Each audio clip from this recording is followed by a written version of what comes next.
Hey guys, tonight we're going to sit down beside a small arched window carved into the stone wall of a medieval church.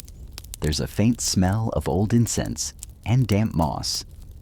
Through the tiny opening, you can just make out the shape of a figure wrapped in wool and silence, lit only by a stub of beeswax candle. This isn't a ghost story, though it might feel like one. This is history. And that shadow behind the window, that's your local anchorite, or anchoress, or recluse, or holy person, permanently bricked into a wall with a Bible and a bedpan. Welcome to the most public kind of solitude you never signed up for. And no, you probably wouldn't survive this lifestyle, but don't worry, we're here to dream through it, not reenact it. So before you get comfortable, take a moment to like the video and subscribe, but only if you genuinely enjoy what I do here. Let me know in the comments where you're watching from and what time it is there. I love seeing how far these sleepy little history tales travel. Now dim the lights, maybe turn on a fan for that soft background hum, and let's ease into tonight's journey together. You're standing in a cobbled churchyard in 14th century England. It's early morning. The fog is thick, the bread stalls haven't opened yet, and you're facing a squat stone building with a sealed side room, an awkward architectural bulge where one person lives and will die without leaving.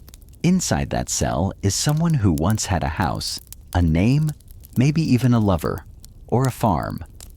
Now they are simply the anchorite. No last name needed. Everyone in town knows who they are, even though no one really knows them. Their whole existence now filters through a single opening called a squint, which allows them to peek at the altar during Mass. There's also a food slot and a tiny window to the outside world, big enough to see you, small enough not to climb out. You are the outside world. That's right. This person has voluntarily become part of the church, both physically and spiritually, literally bricked into the building, like a holy extension of the architecture, and not for a week-long retreat or a monastic summer vacation. We're talking years, decades, lifetimes. And here's the twist they're not hiding.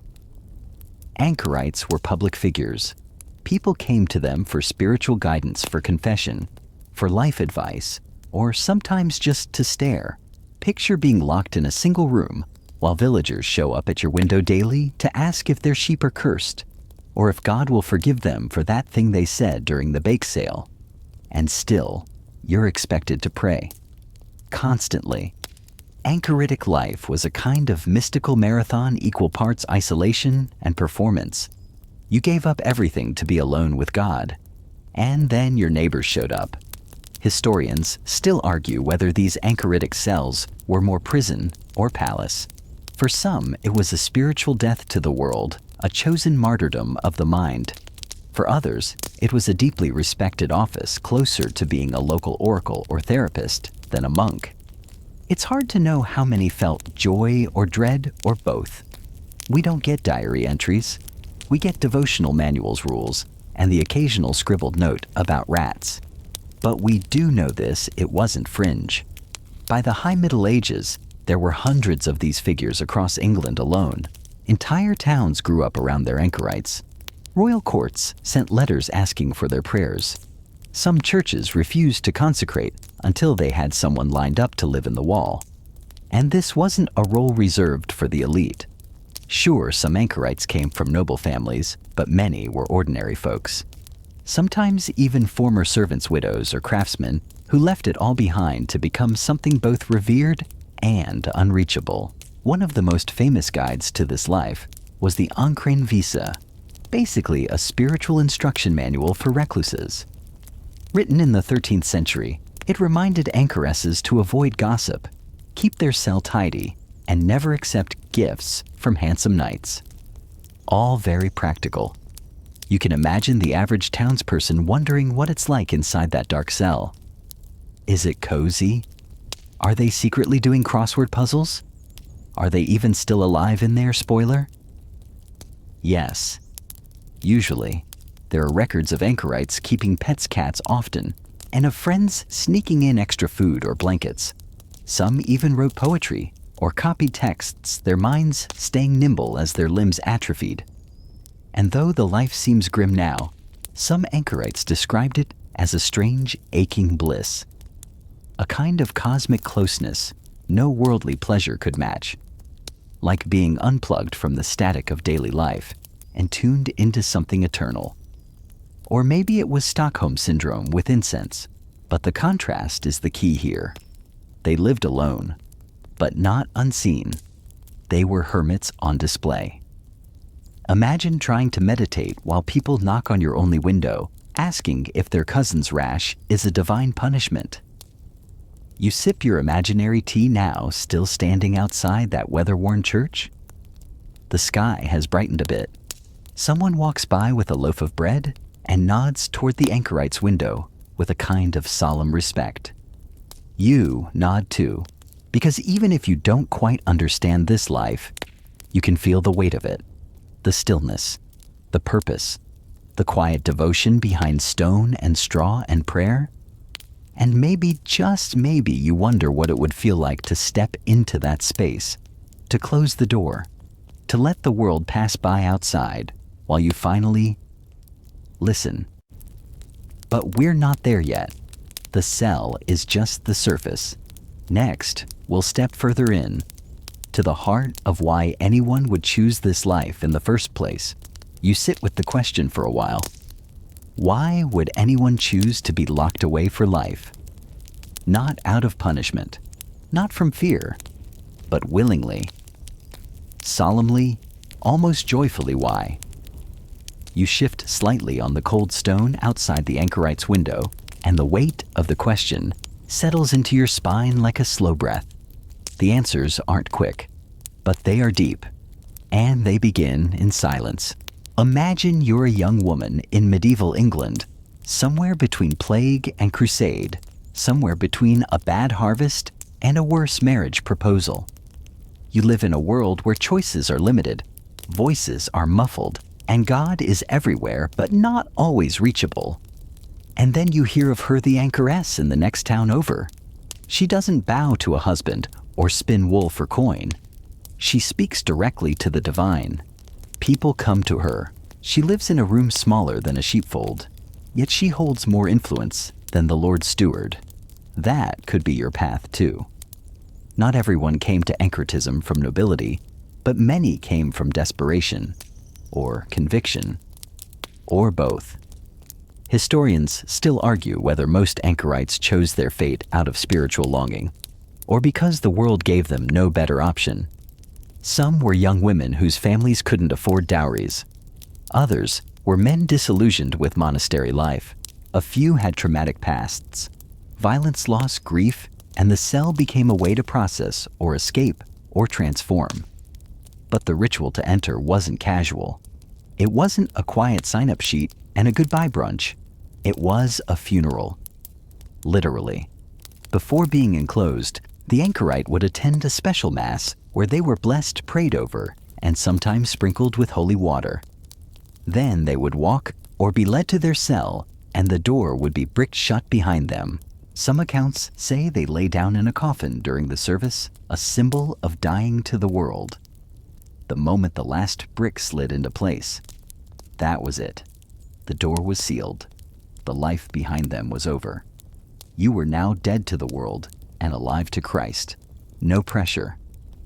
The anchoritic cell or anchor hold wasn't just a room, it was a paradox. A grave you lived in. A prison you entered willingly. A sanctuary with no exit. It was usually built on the side of a church, often near the altar or bell tower. This way, the anchorite could hear Mass daily, even if they couldn't leave to attend. They had 3 windows, one into the church, the squint one to the outside, the consultation window, and one small slit for food and waste function, over comfort always. Inside, a bed, a stool, a prayer desk, sometimes a cat. That's it. And in that tiny space, a spiritual marathon began. The anchorite was expected to pray the divine office 8 times a day, to fast, to read scripture, to stay silent except when offering counsel. They were often encouraged to whip themselves as penance, though not while the neighbors were watching. One of the most detailed glimpses into this life comes from a woman named Julian of Norwich. She's probably the most famous anchoress in history, known for her mystical visions and her book Revelations of Divine Love. It's the first known book in English by a woman, and she wrote it from her cell. She lived in Norwich, a bustling English city, during the 14th century. Her anchorhold stood beside St. Julian's Church, hence her name. She wasn't born a Julian, it was the church's name, not hers. Her real identity remains unknown.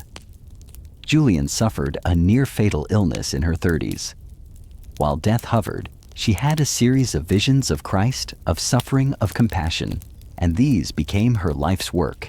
After recovering, she chose enclosure, and in her solitude, she wrote some of the most profound, comforting lines in medieval theology, including the now famous, "All shall be well, and all shall be well, and all manner of thing shall be well." Not exactly what you'd expect from someone sealed into a room during a time of war plague and theological doomscrolling. Julian didn't preach fire and brimstone.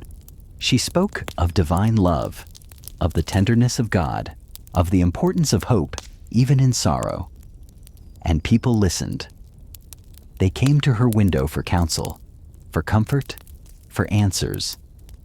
Imagine that the only voice of peace in a city echoing with funeral bells is coming from a brick cell behind a church.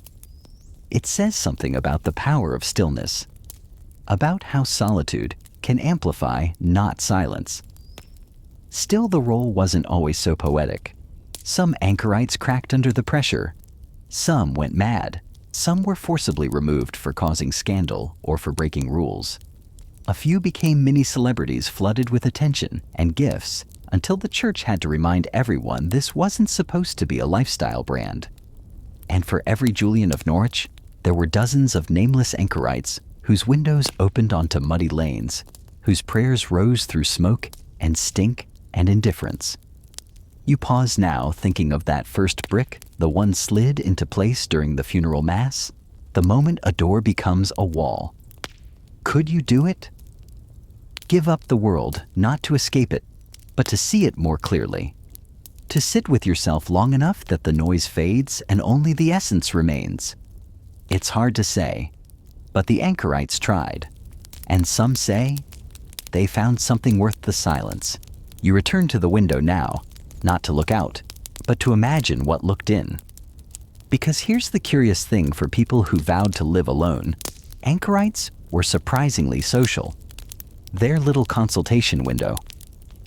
It wasn't just for the occasional confession or a quick thanks for the bread. It was a hotspot, a spiritual help desk, a place of whispered sorrows and heavy questions. And if the anchorite had a reputation for wisdom or just a particularly cozy voice, people came from miles around. So you're not just picturing an isolated mystic staring into candlelight. You're picturing a kind of local therapist, theologian, life coach, and oracle rolled into one, all operating from a 3-by-3-foot aperture. Take the case of Christina of Markiate. Before she became a recluse, she fled an arranged marriage with the help of a sympathetic monk and hid in various safe houses like a medieval spy. Eventually, she became a respected spiritual advisor with even high-ranking clergy seeking her out. She was hidden, yes, but never irrelevant. Even Julian of Norwich, our quietly radiant anchoress, became something of a theological celebrity. Pilgrims and peasants alike made their way to her window. They brought questions, confessions, dilemmas, and she, from her wooden stool, listened, advised, sometimes just nodded, which probably did more than a lecture ever could. Because sometimes that's what people need. Right? Not solutions. Just someone to hear them. Historians still argue whether anchorites were seen more as moral authorities or mystical oddities, somewhere between local saint and town eccentric. But the truth seems to be that they were both removed and involved, strange and essential. You can imagine it now. A woman standing outside the consultation window, hands wringing the folds of her apron. My husband? He's been different lately. Silence. Then a voice from behind the wooden screen. Different how? And the woman begins to talk. Not because she expects divine magic, but because the act of speaking into the stillness somehow untangles the knot in her chest. The anchorite listens. Maybe she quotes scripture. Maybe she shares a parable. Maybe she just hums and lets the woman cry. In that quiet, something shifts. The cell becomes more than a prison or a prayer chamber. It becomes a threshold, a place where people could cross from confusion to clarity, even if only briefly. And it wasn't just women either. Male anchorites, though slightly less common, played similar roles. Some lived attached to chapels. Others chose wild locations, cliffs, caves, even the sides of bridges. One famous example is Godric of Finchale. A sailor turned hermit, Godric spent over 60 years in a woodland cell in County Durham. He sang to birds, gave visions to visitors, and once reportedly tamed a snake just by being polite to it. Now that's PR you can't buy.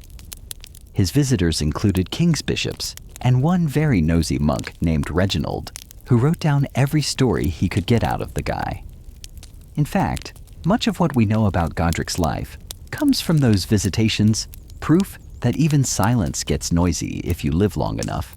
Not all anchorites were so well regarded. Some were ignored, or feared, or mocked. Medieval satire occasionally poked fun at them, suggesting that some were lazy, that their vows were performative, that they secretly liked being fed without having to do chores. One biting line from a 14th century text complains that some anchorites drink wine and go to bed with the maid, not exactly sainthood material. Whether this was gossip exaggeration or just medieval shade, we'll never know. But it shows something important. Even sanctity was scrutinized. Even isolation came with a social contract. Anchorites were expected to behave, to guide, to remain as best they could morally useful. It's like being a lighthouse anchored in place, but always being looked at. And what's fascinating is how public their privacy became.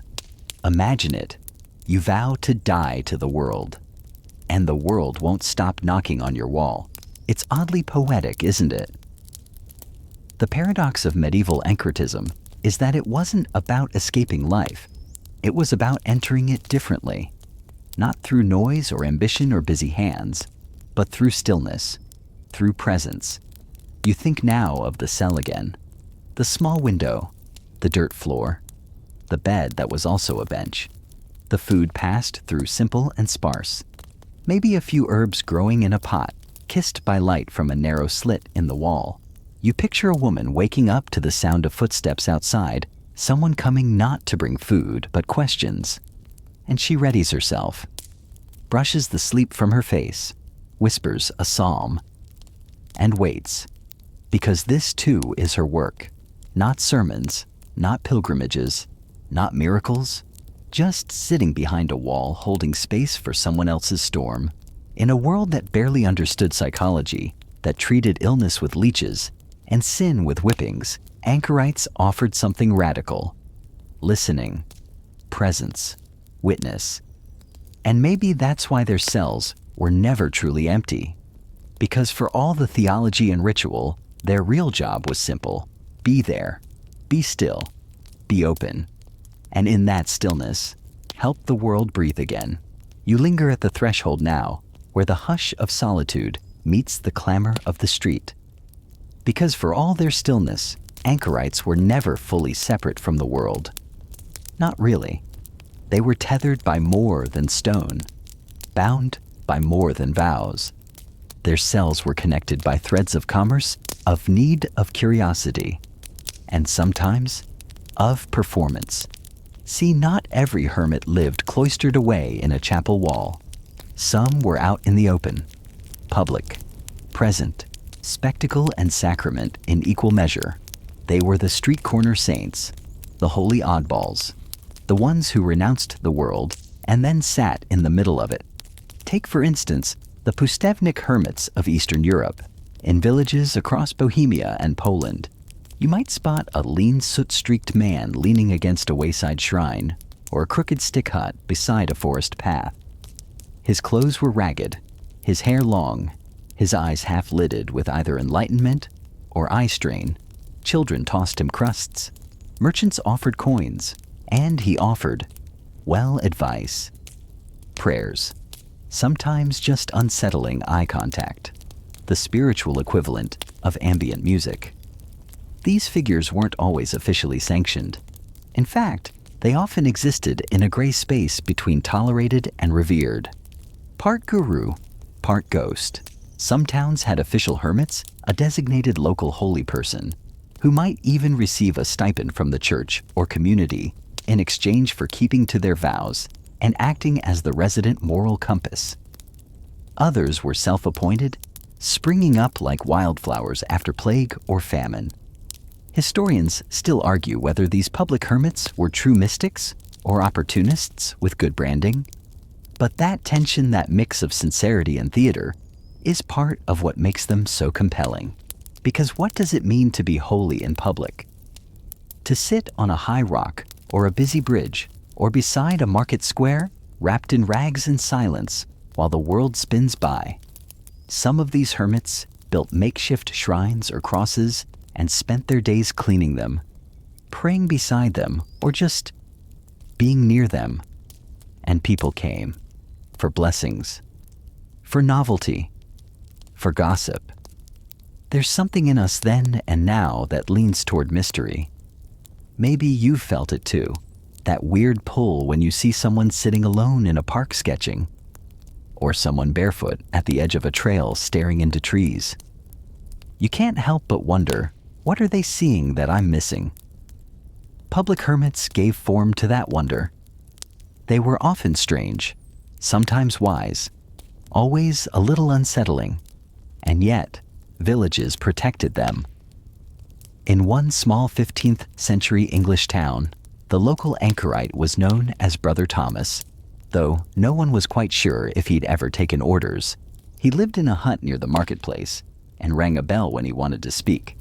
People said he had visions, that he once stopped a fire by touching a charred beam and muttering a verse, that his soup was always the perfect temperature, suspiciously so.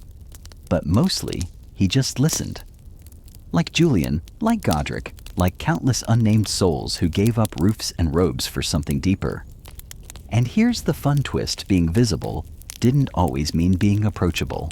Some public hermits made a game of avoidance. They'd sit silently as crowds gathered, refuse to speak for days, then erupt into a burst of prophecy. One was known to slap the hands of children who got too close, lovingly, of course. Sort of. Their presence became part of the landscape, like a living icon. Imagine that today. Someone moving into the median of a city square, building a hut from discarded crates and announcing, "I'm not here to fix things. I'm here to be here." We'd call it performance art. But maybe that's not so different. The line between sacred witness and spectacle has always been thin, and public hermits walked it daily. Not always gracefully, not always kindly, but always intentionally. Some wore chains, others painted symbols on their cloaks. A few built tiny boundary walls, waist-high stone rings around themselves, not to keep people out, but to mark the line between world and non-world, like chalk circles for the spirit. And when the town held festivals or processions, the hermit would remain, not joining, not protesting, just existing. A reminder that not everyone belongs to the feast. But even that choice was a kind of gift, because by standing apart, they showed us how connected we all were.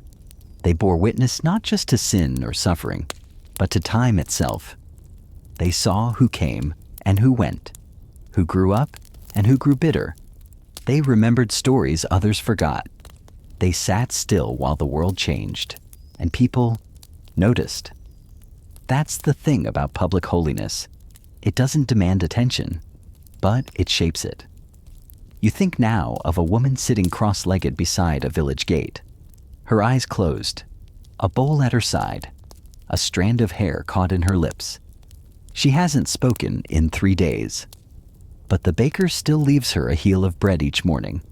The smith's daughter sings near her when she walks by, and the shepherd boy always waves. She doesn't wave back, but somehow they all feel seen, not judged, just seen. And in a world as chaotic as the 13th century, or as today, that was more than enough. Maybe you feel it now too. The strange warmth of someone choosing stillness in public? Not because they hate people, but because they hope someone will stop. Look, breathe, and remember the world is wide and weird and woven with wonder. You step away from the gate now, and as you do, the hermit opens one eye, just briefly, and smiles. You walk with that smile still echoing in your chest, soft, unassuming, but oddly powerful. A smile that didn't say come closer, didn't say run away, just acknowledged you. And in a medieval world, bursting with power structures and proclamations, a quiet nod could carry the weight of scripture. Now you find yourself wandering a new lane, narrow-cobbled, echoing with the clip of hooves and the shuffle of cloaks. This isn't the wilderness or a forgotten alley. It's the center of things, the civic pulse. And yet, tucked beside the churchyard wall, half shaded by ivy, is another cell. And inside it a woman. She doesn't speak, but her name is known. And her story, like so many medieval hermits, blends fact, faith, and rumor like stew in a cracked pot. She's an anchoress, a type of female hermit whose devotion required not wandering, but staying absolutely still, locked in. Literally. You may have heard of Julian of Norwich, one of the most famous of these women, though she wasn't alone in her choice. Across medieval England, dozens, possibly hundreds of women chose to live sealed into tiny chambers attached to churches, just large enough for a bed, a prayer niche, and a single window. One window faced the altar so they could watch the Mass. Another, called a squint, or leper's window, opened to the street. Through it came food donations and questions, sometimes confessions, sometimes gossip, occasionally soup, and always stories. You can imagine the sound of that little hatch creaking open, the whisper of a villager's voice. Mother Anna, is it wrong to dream of the sea? Or, my husband struck me again, do I sin if I hate him? Or just, can you pray for my goat? She hasn't eaten in 2 days. Historians still argue whether anchoresses were respected spiritual leaders or society's way of tidying up inconvenient women. But either way, they were there. Living walls, pillars of prayer. One writer from the 13th century called them living tombs of God, which sounds like a metal album title, but also kinda fits. They'd literally go through a death rite when entering their cell, read their last rites lowered into the chamber as if into a grave. And yet, they lived. They advised. They mediated. They taught. All from a space barely larger than a closet. To modern minds, it sounds impossible, claustrophobic, even cruel. But to them, it was radical presence, the refusal to flee, the choice to anchor. And the thing is, it wasn't always solemn. Some anchoresses were famously witty. Some offered sharp rebukes to priests who slurred their Latin. Others wrote letters, dictated sermons, debated theology. One even reportedly scolded a bishop for misinterpreting scripture through a window while sipping broth. Their cells weren't prisons. They were thresholds, places where the inside and the outside met, if only for a moment. And the people came, not in mobs, not always loudly, but steadily, because they knew behind that wall someone was listening, someone who had nothing to gain, someone who, by staying in one place, helped others find theirs. You imagine the quiet now, the way the candle flickers inside that chamber, the way the walls smell of stone and smoke, the little bowl used for washing, the pages of a psalter worn soft at the corners, a knock, a voice, a question sent through a sliver of wood, and an answer not always certain but always offered, sometimes just a silence held long enough for the world to slow down. Because these women didn't just leave society, they became part of its soul, its whispered conscience, its still point. And they weren't the only ones. Men too took on similar lives, less sealed, more mobile, but always with that same thread of commitment. There's a story of a hermit who lived beside a bridge, watching carts go by, offering blessings to the weary and scowling at those who didn't tip their hats. He lived off crusts and rainwater, but people remembered him for decades after he died. Why? Because he watched them, not like a guard, like a witness. And that is the odd, enduring power of the hermit. They look away from the world, and in doing so, help others look more clearly at it. Think about that. The act of stepping back becomes an invitation forward, of being unseen, and making others feel seen. And maybe that's why these cells, these slits in stone and straw, glowed so brightly in memory, because within them lived not answers, but attention. And attention is holy, even now, especially now. You walk on back into the wider street. The market's opening. The bread carts are rattling by. Somewhere a child is laughing. Somewhere a monk is sneezing violently into a sleeve and pretending it was divine revelation. And beneath it, all tucked into corners and chapel walls, sit the watchers, the whisperers, the witnesses. You pass another slit in the wall and pause. The air is still. Then softly, a hand reaches out, offers you a folded scrap of parchment. You take it. No words on it, just a tiny charcoal sketch. A tree, with roots curling like calligraphy. And high in the branches, a single figure sitting cross-legged, watching. You tuck the sketch into your sleeve like it's something sacred, though it might just be old paper and a bit of burned wood. Still, it feels heavier than it should. Not with weight, but with presence.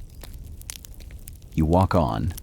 The world stirs around you now, warm with morning light.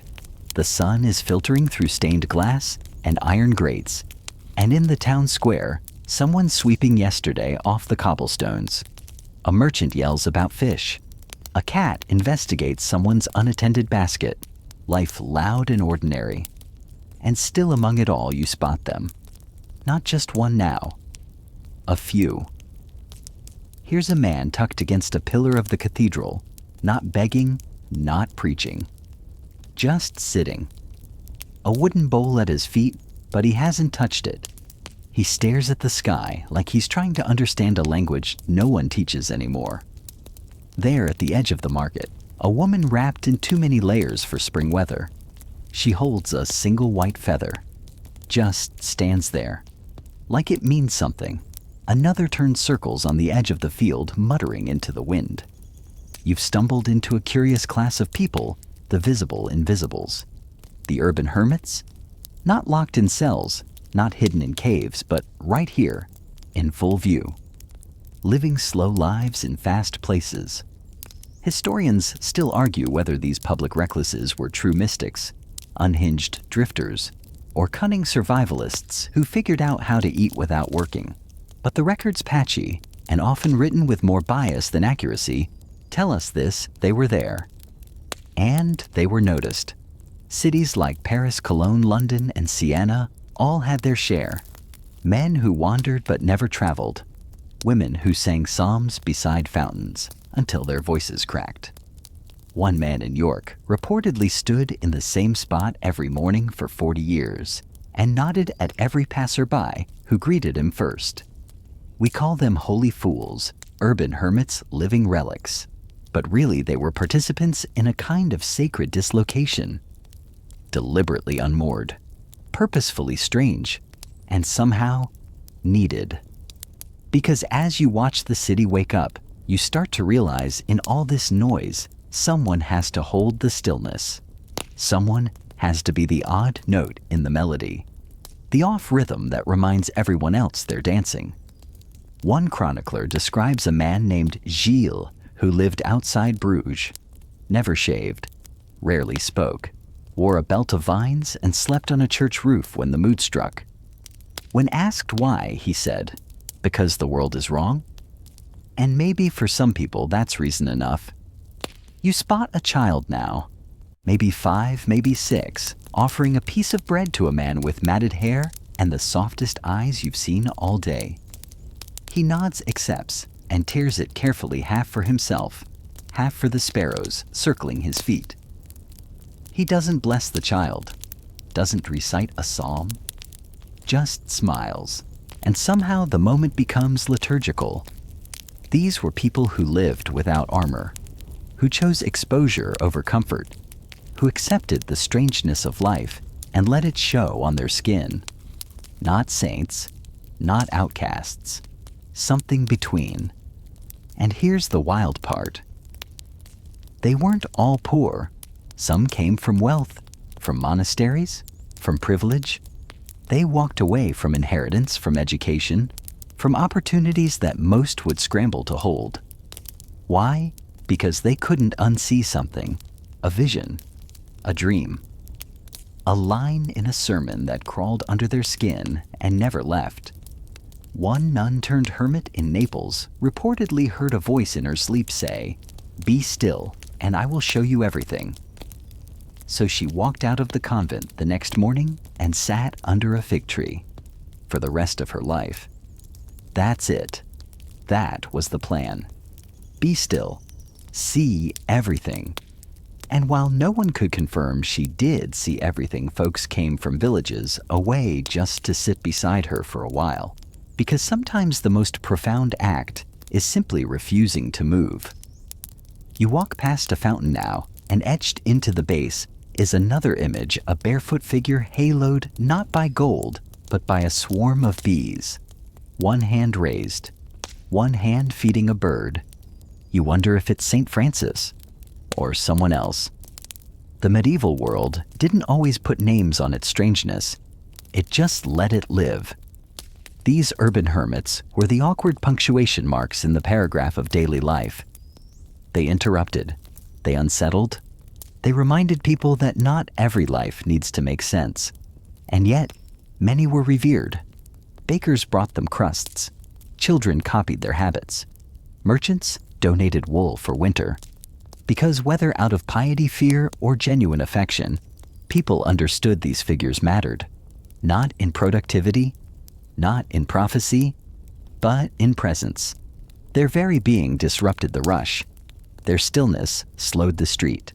And that's something you feel standing here. Maybe we underestimate stillness. Maybe we need it more than we admit. The wind shifts now, carries the scent of warm bread and damp stone. You hear the church bell strike the hour. A smith hammers in the distance. And then, silence. Just for a beat. A pause between clang and call. And in that pause, you swear you hear breathing. Not yours, not someone else's. The city itself. Alive. Watching, waiting.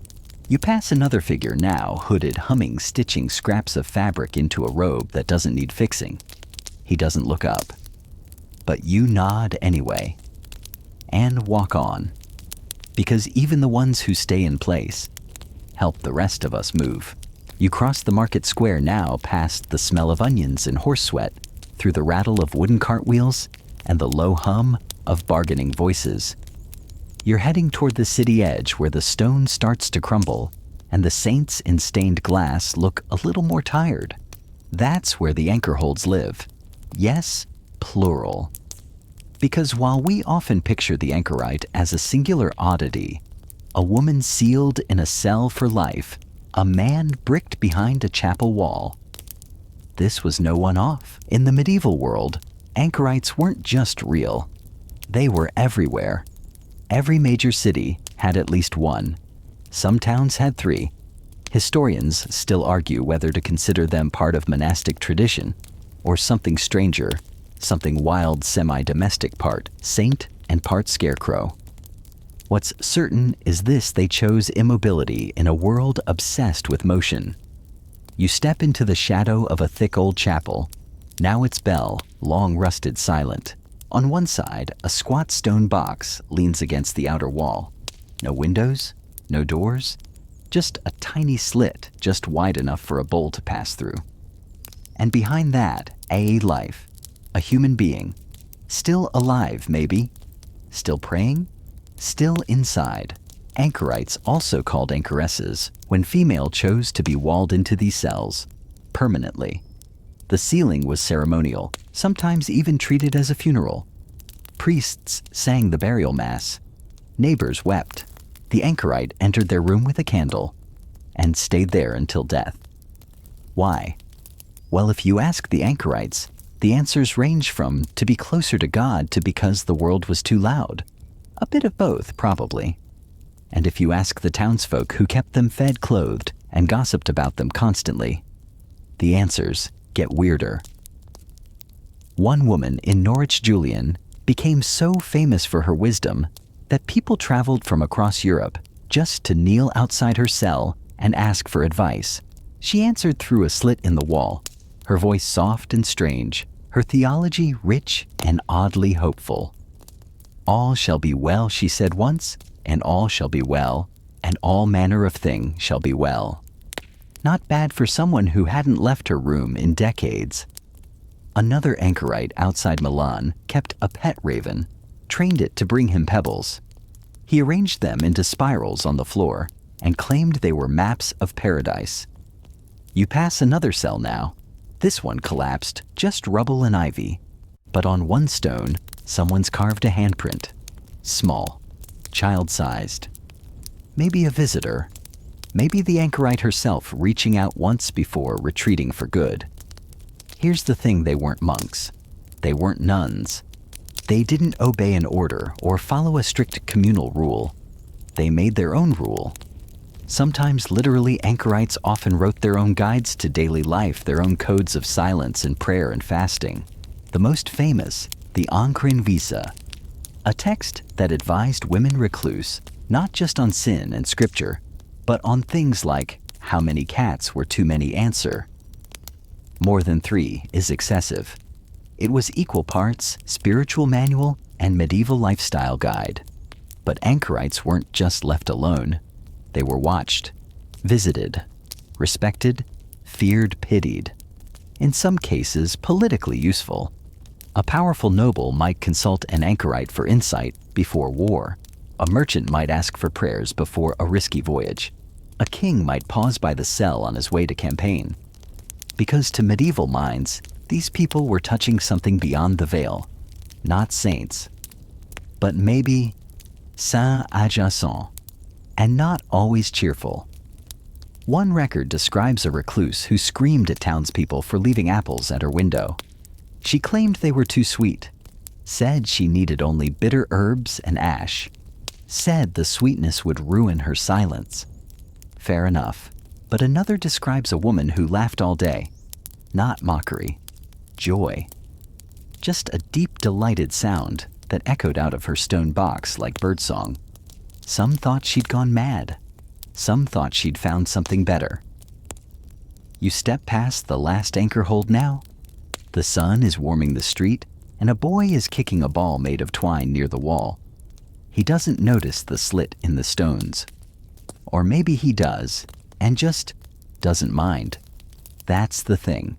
For all their mystery, anchorites became part of the city's furniture, part of its rhythm. The baker drops bread off each dawn. The mason repairs the wall after storms. The children whisper stories about the voice inside. And all the while inside, a person sits and prays and watches. One account from the 13th century tells of an anchorite who carved a small cross into the stone each morning, then wiped it clean each night, over and over, for 50 years. No sermon, no spectacle, Just that motion. Cross, erase. Cross, erase. Maybe it meant something. Maybe it didn't. But people remembered it. You pass a bench now warmed by sunlight, and you sit. Just for a moment. Just to feel what it's like to stay in one place while the world moves around you. A rooster crows. A cart rattles by. A woman laughs somewhere behind you. And for just a breath you don't move. Not because you must, but because someone once chose to stay here forever, and that choice still echoes. The day rolls forward now, not with thunder or flourish, but with the slow stretch of time in places that rarely change. You rise from the bench, leaving behind the crumbling anchor hold, and your feet take you into a quieter part of the city. Less market, more margin. The kind of place where the walls are patched, the saints are chipped, and the air always smells faintly of wax and damp wood. You're heading toward a church, not one of the grand cathedrals, all spires and stained glass and complicated politics. This one's modest, low-roof, moss-covered stones, a crooked weathercock spinning lazily above the bell tower. The kind of place that feels older than the town around it, more bone than building. And around the back, a tiny garden, mostly weeds. A stone bench, and there what looks like a door carved into the church wall. Narrow, arched, with a small square opening just above waist height. Another anchor hold. But this one's different, because this one's open. The cell is empty now. Whoever lived here, if they ever lived here, has long since gone, but the space remains. The space always remains. That's the thing about hermits in public. Even after they vanish, their silence leaves a shape. You step inside, it's cooler here. Quiet. Dust motes drift through the air like suspended thoughts. There's a rough wooden shelf, an old stool, and a tiny soot-darkened candle nub on the sill. The slit in the wall once used to pass food or receive visitors offers a crooked view of the altar beyond. That's how anchorites attended Mass. Through the squint. Not by sitting in the pews, not by kneeling among the congregation, but by watching from the wall. Hidden. Present. Apart. Some squints were elaborate, carved with saints and spirals.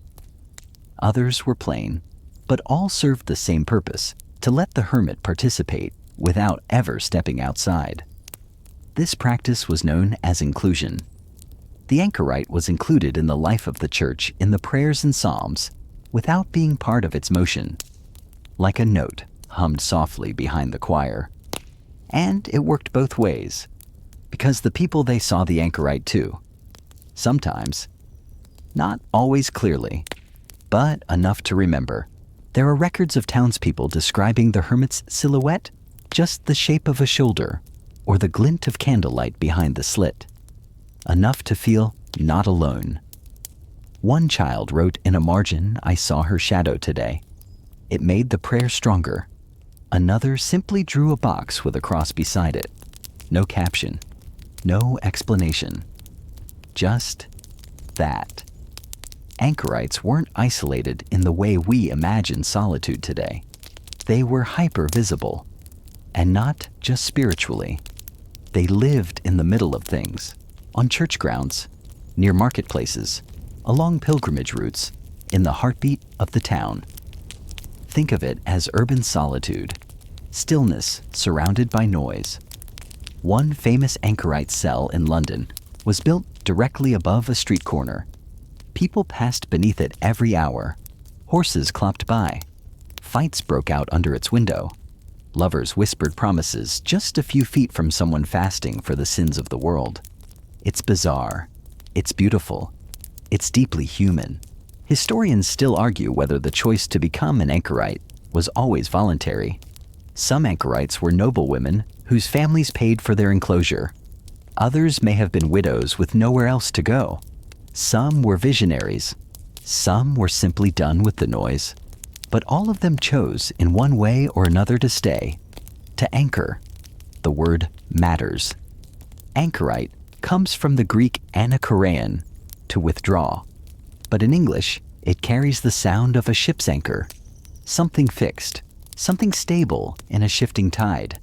And that's what they became, fixed points in a swirling world. You reach out now and trace your fingers along the stone wall. It's rough in places, worn smooth in others, like it's been held often. Maybe it has. A line from a forgotten letter drifts into your memory written by a monk about his city's anchorite. She is the stillness where our prayers collect, not a beacon, not a prophet, just stillness. Holding everything else together. You step back out into the garden. A robin hops along the path. The wind picks up, slightly rustling the taller weeds. Somewhere far off, bells begin to ring. You pause, because in this space between solitude and community silence and ceremony, you feel something strange, like you've been seen, not watched, not judged, just noticed. And that's how these public hermits lived, not in total obscurity, but in quiet presence. They weren't hiding from the world. They were showing another way to be in it. Still, rooted, open. You think about that now as you walk past the churchyard gate. How odd it is that people who barely moved could make such ripples. That silence held long enough becomes a kind of message. And what does that mean for you? Well, maybe nothing. Maybe everything. Because even if you're not living in a cell or planning to be, there's a lesson tucked in these shadowed walls. A kind of resistance to speed, to noise, to the pressure to perform. The anchorites weren't influencers. They were anchors. And even now, the places they once inhabited still feel grounded. You follow the road now, stones clicking underfoot as the sun begins to lower behind the chapel roof. And in the hush that follows, you carry a new shape in your mind. Not a sermon, not a doctrine, just a square of stone, a slit of light, a presence still breathing behind the wall. The road curls gently now, away from the chapel garden and deeper into the town.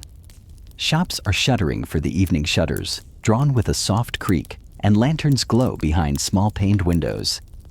You keep walking your pace slower, your thoughts quieter.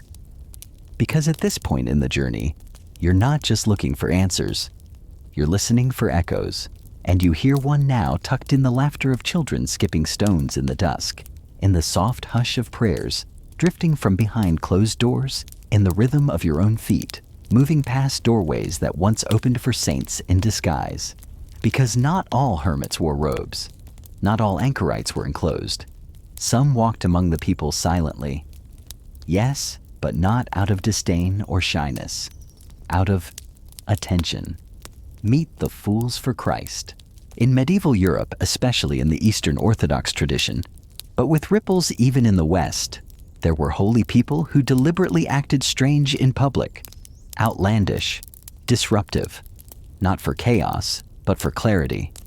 They lived in alleys, slept on thresholds, mumbled riddles, refused shoes. Sometimes they went by urban hermits, sometimes by holy fools. But their role was oddly similar to the more stable anchorites you've already met. They were reminders, distilled symbols, living poetry in threadbare cloaks. They didn't just withdraw, they disrupted, and their presence was confusing. One wandered a marketplace, naked muttering psalms in reverse. One refused to look at anyone who called him holy, but bowed deeply to beggars and children. Another, when offered food, would eat half and give the rest to dogs, not out of mockery, but because, as she once explained, they pray without ceasing too. It's weird. It's lovely. It's extremely medieval, and historians still argue whether these figures were mentally ill, spiritually inspired, or deliberately performative. Maybe all three. Maybe none. But what's undeniable is that people remembered them. They carved them into margins of manuscripts. They stitched them into local folklore. They whispered their names for generations, long after their footprints had faded from the cobblestones. What does it mean to be holy in public? To be set apart, while standing right there in the square. You think about that as you pass an old well-worn smooth by time and thirst. A cat perches on the edge, licking its paw with exaggerated focus. Somewhere above, a star peeks through the evening cloud. You wonder if the fool hermits were drawn to public places for the same reason anchorites built cells beside marketplaces, because holiness in their eyes wasn't about retreating from the world. It was about being present in it. Fully, awkwardly, reverently. That means enduring the smells, the gossip, the noise, the tired feet, the children asking too many questions, the rain soaking your cloak while someone misquotes scripture at you from the steps of a tavern, and staying, not fleeing, not hiding behind doctrines or walls, but standing in it. Some of these hermits even performed small acts of healing herbs, offered with no explanation, bandages tied with a nod. Others offered riddles, strange prayers, or simple companionship to the lost. They didn't convert crowds. They didn't build churches. They just witnessed, held space. And if that sounds like a small thing, remember this in a time when the world was often loud with fear of plague, of war, of divine punishment. Someone who simply stood still, unbothered by rank or ridicule, was a kind of miracle. One record tells of a woman in York who spoke to a local fool hermit each day at dusk. She never knew his name. He never asked hers. But when her son died, she said, "His silence carried me, not his words. His silence." Because in a world so desperate for certainty, the act of not speaking, of not pretending to know, can be its own wisdom. And now, as you near the edge of the town, past gardens folded for the night and gateposts worn soft by rain, you feel something settle in your chest. Like maybe all these strange figures, the enclosed anchorites, the alley-dwelling fools, the nameless ones who whispered blessings into bakery queues, are part of the same tradition. Not defined by rulebooks or titles, but by attention, stillness, and the audacity to be unhurried. Even now, centuries later, their presence lingers in the pauses between footsteps, in the hush before morning bells, in the stories that aren't written down but still get told when the candles burn low and someone says, "Did you hear about the woman who?" And so you walk on, not toward a destination, but into the rhythm of those who stayed, those who listened, those who made the world feel just a little wider by standing quietly in its middle. The path beneath your feet feels softer now, less like stone and more like memory. You've walked a long way, not just through geography, but through minds medieval, mystical, marvelously strange. And with every step, the silence around you has grown more meaningful. It's not empty anymore. It's full. Full of windows that never closed, of bowls passed quietly between hands, of words written on walls in soot and faith, of people who walked away from everything and somehow ended up closer to it all. Tonight, as you pass beneath low-hung branches and hear the occasional call of a night bird, you realize the strangest thing of all these medieval hermits. These people who chose the smallest lives imaginable left the deepest echoes. You feel one now, not dramatic, just present. A nudge behind your ribs, a little reminder that somewhere out there is a soul who sat in a wooden box for 40 years just to help someone feel less alone. We don't think of that as heroic usually, not in the way we think of crusaders or kings or even martyrs, but maybe we should, because the medieval anchorite wasn't just denying the world. They were holding it still when everything else rushed forward, holding it gently when power tried to clench it into fists, holding it honestly when even the church wasn't sure what it meant to be good, and holding it publicly. This is the great contradiction, right? That the most hidden people were often the most visible. that the most silent became the most sought, that a woman bricked into a wall might become more famous than the bishop 2 doors down. Historians still argue whether this visibility made anchoritism a tool of control or rebellion, or both, whether these people were pawns in larger religious systems or secret agents of the soul. But standing here now, metaphorically of course, you sense a third answer. They were lanterns, not blinding, not blazing, just steady. A little pool of light by the road, and not just for kings or pilgrims or scribes, for anyone. The drunk, the widow, the child with a scraped knee and too many questions. All of them paused maybe just once and looked into that candlelit window and saw a person who was still. That kind of stillness changes things. You reach a crossroads now. Not grand, not marked, just a place where 2 paths meet under the eye of a weathered oak tree. A bench rests nearby, carved with initials from people who maybe once knew the weight of silence too. You sit, and you remember what all this was for, not just to learn about people living in cells or whispering to animals, not just to giggle at the idea of a saint blessing a chicken from behind a slit in the wall, but to remember that there are other ways to live, that not all power shouts, that not all presence demands attention, that sometimes the most courageous thing you can do is stay. Stay in one place. Stay with one person. Stay with one thought long enough for it to stop running and sit beside you quietly. And here's the quiet miracle. Even though the anchorites and hermits and fools are gone, the idea isn't.